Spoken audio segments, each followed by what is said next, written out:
Hello friends, welcome to movie Hunter YouTube channel. So friends, আজকে আমি একটি pathetic movie নিয়ে আলোচনা করব, যে মুভিটি প্যালেস্তিনীয় একটি মেয়েকে নিয়ে রচিত এবং মুভিটি অ্যারাবিয়ান মুভি। সো মুভিটি 1948 সালে রিলিজ হয় বা মুক্তি পায় এবং মুভিটি পরিচালনা করেছেন দারিন সালাম, যা হচ্ছে ফারহা। ফারহার ভূমিকায় অভিনয় করেছেন কিরা ঘাসিফ এবং আবু ফারহার ভূমিকায় অভিনয় করেছেন আয়েশ আল ওয়াসি। অন্যান্য চরিত্রে অভিনয় করেছেন সামির আলী, আলা দাখিলাল প্রমুখ। এই ফারা সাধারণত একটি আরব চলচ্চিত্র যা 1948 সালে প্যালেস্তানীয় ঘটনাবলীকে ঘিরে নির্মিত হয়েছে। এই সিনেমাটি একটি তরুণ মেয়ে ফারহার জীবনের গল্প তুলে ধরা হয়েছে, যে তার স্বপ্ন, সংগ্রাম এবং মানবিক বিপর্যয়ের মুখোমুখি হয়ে এক অস্থির সময় পার করেছিল। মুভিটিতে ফারহা নামের একটি 14 বছর বয়সী মেয়ে, যাকে আমরা একটি ছোট্ট প্যালেস্তাইনি গ্রামে দেখতে পাই। ফারহার স্বপ্ন, সে পড়াশোনা করে অনেক বড় হতে চায় এবং একদিন তার গ্রাম থেকে বাইরে গিয়ে কোনো বড় শহরে শিক্ষিত হয়ে সে নিজের গ্রামের মুখ উজ্জ্বল করবে এবং বাবা মার মুখ উজ্জ্বল করবে। কিন্তু তার বাবা আবু ফারহা ঐতিহ্যগত চিন্তাভাবনার মানুষ। তিনি চান ফারহা বাড়িতে থাকুক এবং গ্রামের নিয়ম মেনে চলুক। ফারহার একমাত্র বন্ধু ফাতেমা, যে তার সমবয়সী এবং একই গ্রামে থাকে। ফাতেমার সাথে মিলে ফারহা প্রায়ই গ্রাম থেকে শহরের গল্প শুনত, যেখানে মেয়েরা স্কুল যায় এবং বড় হয় ও অনেক বড় বড় অফিসার হয়। যদিও সমাজের কড়া নিয়ম ফারহার জন্য বাধা হয়ে দাঁড়ায়, তবুও তার সাহস আর জেদ তাকে এগিয়ে যেতে অনুপ্রাণিত করে। ফারহার গ্রামটি ছিল বেশ শান্তিপূর্ণ। গ্রামের মানুষ কৃষিকাজ করত এবং নিজেদের জীবনযাপন করত এই কৃষিকাজের মধ্যম দিয়ে। তবে 1948 সালে প্যালেস্তাইনে যখন রাজনৈতিক অস্থিরতা শুরু হয়, তখন তাদের এই শান্তি ভেঙে যেতে শুরু করে। গ্রামের ব্রিটিশ উপনিবেশিক শাসনের অবসান এবং ইসরায়েল রাষ্ট্র প্রতিষ্ঠার প্রক্রিয়ার প্রভাব পড়তে থাকে। একদিন ফারার গ্রামে হঠাৎ করে সৈন্যরা এসে গ্রামবাসীকে সতর্ক করে।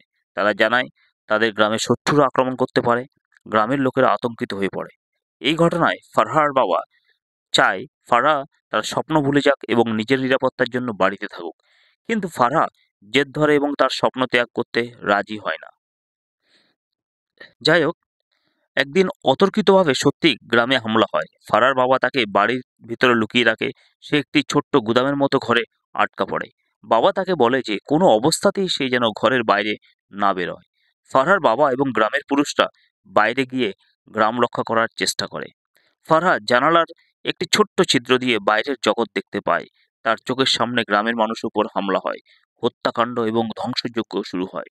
একের পর এক গ্রামবাসীরা মারা যায় আর সে ঘরের ভিতরে আটকা পড়ে নিরুপায়ভাবে এইভাবে ভয়াবহ দৃশ্যকে দেখতে বাধ্য হয়। ঘরের ভেতরে বন্দি অবস্থায় ফারার দিনগুলো কাটতে থাকে। সে ক্ষুধার্ত, তৃষ্ণার্ত এবং আতঙ্কে দিন কাটায়। তার বাবা ফিরে আসবে এবং তাকে মুক্তি করবে, এই আশায় সে অপেক্ষা করতে থাকে। ফারহা সিনেমাটির ক্লাইম্যাক্স খুবই প্যাথেটিক বা হৃদয় বিদারিত। ফারহা যখন তার বাবার নির্দেশে গুদাম ঘরের মতো একটি ঘরে লুকিয়ে থাকে, তখন বাইরের তার গ্রাম ধ্বংস হয়ে যেতে সে নিজের চোখে দেখে। জানালা একটি ছোট্ট ছিদ্র দিয়ে সে নিজের চোখে যুদ্ধের নির্মমতা প্রত্যক্ষ করে। সবচেয়ে চরম মুহূর্তটি আসে যখন ফারহা দেখে একটি পরিবার, যাদের মধ্যে একটি বাবা, মা এবং তাদের দুটো ছোট্ট শিশু রয়েছে, সৈন্যদের হাত থেকে পালিয়ে তার বাড়িতে আশ্রয় নিতে চায়। তারা ঘরে ঢুকে নিজেদের বাঁচানোর চেষ্টা করে, কিন্তু ফারার সামনে সেই সৈন্যরা তাদের খুঁজে পায় এবং নির্মমভাবে হত্যা করে। বিশেষ করে শিশুগুলোর মৃত্যুর ফারহার মনে গভীর দাগ কাটে। সে অসহায়ভাবে এই দৃশ্য দেখে, কিন্তু ঘরের বাইরে যেতে বা তাদের সাহায্য করতে সে পারে না। এরপর ফারহা বুঝতে পারে তার গ্রাম ধ্বংস হয়ে গেছে এবং কেউ তাকে মুক্ত করতে আর আসবে না। তার বাবা আর ফিরে আসেনি। সে গুদামের মধ্যে আটকে থেকে ক্ষুধা, তৃষ্ণা এবং আতঙ্কের মধ্যে ধীরে ধীরে নিজের স্বপ্ন এবং জীবনের প্রতি আশা হারিয়ে ফেলে। ক্লাইম্যাক্সে ফারহার নিঃসঙ্গতা এবং বন্দিত্ব তার জীবনের প্রতীক হয়ে ওঠে। এ দৃশ্য যুদ্ধের নির্মমতা, মানবতার বিপর্যয় এবং একজন কিশোরীর স্বপ্নভঙ্গের করুণ পরিণতি প্রকাশ করে থাকে।